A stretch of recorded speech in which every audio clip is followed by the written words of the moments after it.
este es el diagrama de Gibbone. Están representadas las posibilidades de combinación que van entre la temperatura y en general la humedad relativa, que es lo que más se usa en este caso, ¿no?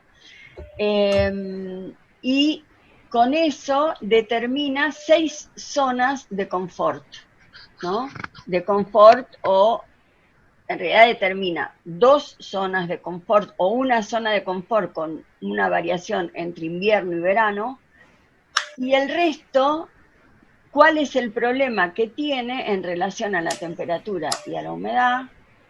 ¿Y qué estrategia de diseño bioclimático se puede hacer para mejorar esa condición y llevarla a la zona de confort? ¿Eh? Entonces, empezamos. La zona 1 y 2 es la que está entre los... Bueno, está dividida en invierno y en verano. En invierno la zona de confort podría estar en 18 grados hasta 23 más o menos, con una humedad, miren el rango de humedad.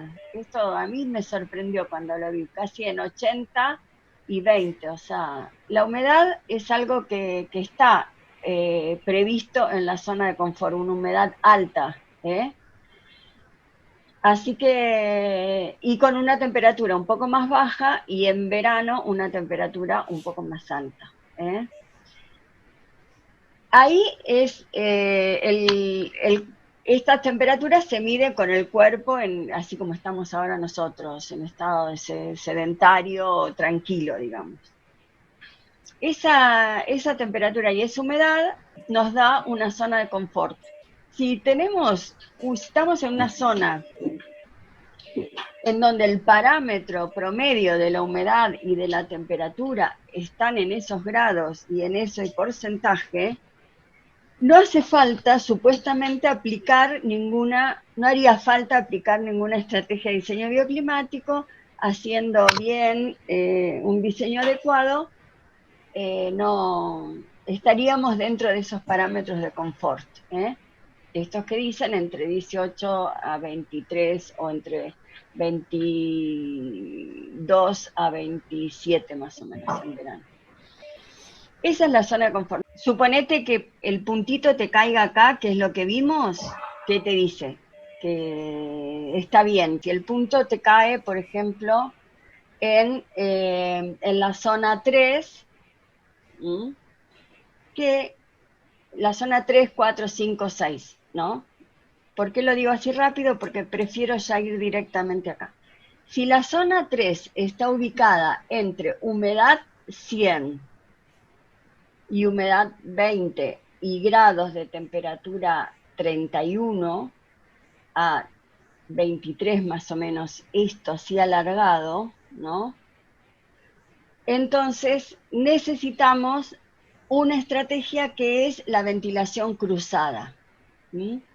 Siempre poner los aventanamientos a diferentes alturas, diferentes proporciones, bueno, y teniendo en cuenta que la ventilación cruzada es también la aliada para barrer todo lo que es la humedad y refrescar la casa. ¿Qué lugar podría hacer eso? Puede ser Misiones, la zona 4. La zona 4 está entre 24 grados a 40 grados, o sea, mucho calor y poca humedad, 50. Esto podría ser Santiago del Estero. Entonces, la estrategia sería la ventilación, inercia térmica y ventilación selectiva.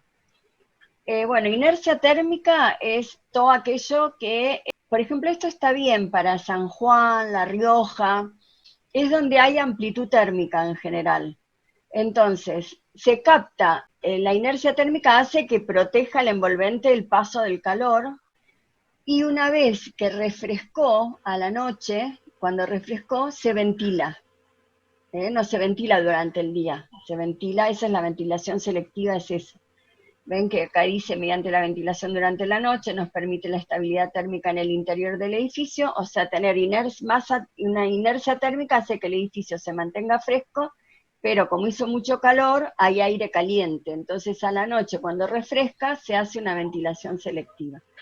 Con lo cual, todas esas son distintas estrategias de diseño que hay que hacerlo. Este es un es como el problema, digamos, y la posible solución. Ahora, ¿cómo sucede esa ventilación selectiva? Bueno, tenemos que ver qué ventanas vamos a abrir, cómo vamos a abrir, dónde las vamos a ubicar, ¿no? Son la materialización del proyecto. Cuando la temperatura exterior es baja, que es durante la noche. Vamos a pasarlo, que creo que es este, ¿ves? Enfriamiento evaporativo. Que esto es yo hice un restaurante en San Rafael Mendoza, que es cero humedad. Y, sería acá, es la zona 5, ¿ven? Con estas temperaturas, con amplitud térmico, pero sin nada de humedad. Nada, yo estaba como con vaporizadores todo el tiempo, porque la humedad, el cuerpo necesita la humedad. Y bueno, eso es enfriamiento evaporativo, es exactamente eso, es agregar que el aire pase por alguna fuente de agua, o agregar, por ejemplo, en San Rafael Mendoza lo que hicimos, porque además el restaurante tenía en la calle principal de comercial súper bárbaro, era de asfalto, pero la lateral era de tierra. Entonces, clima seco, el sonda y encima el aire estaba lleno de particulado, sin humedad. Entonces yo decía, qué bien que estoy en Buenos Aires, era maravilloso. Porque la humedad te aplasta, limpia el aire también la humedad. Entonces ahí hay unas máquinas que largan aire largan agua súper atomizada, que no es la que está a veces en los espacios públicos que te mojas, sino es súper atomizada, un atomizador justamente, o como hacían los árabes, porque pasa por un lugar que es una masa de agua, que está interesante para el diseño y todo lo demás, o con estas máquinas, que obviamente tiene un motor, el aire que sale frío, además, agregar la humedad porque el aire no tiene humedad, o sea, acá no tiene humedad. Y bueno, después en la zona 6 está con baja temperatura y cero y muy poquita humedad, muy poca humedad. Entonces acá directamente es agregar humedad eh, a través de equipos, ¿no? O también con algunas estrategias, pero bueno, por ahí si no hay viento, pero en los lugares donde no hay humedad y hace frío, porque acá es un clima frío que sería más al sur, eh, o en algunos lugares de San Juan a lo mejor también, donde hace frío, pero es muy seco, eh, agregar directamente agua al aire, ¿no? La humedad es necesaria para el confort. Y finalmente, esta tiene todo el rango de humedad, pero fría, una zona muy fría, muy fría. Entonces ahí lo que dice, bueno, es que tenemos que hacer todo un diseño pasivo para generar calor. Con la humedad no les preocupa demasiado, pero sí conseguir captar y acumular las pocas horas de sol.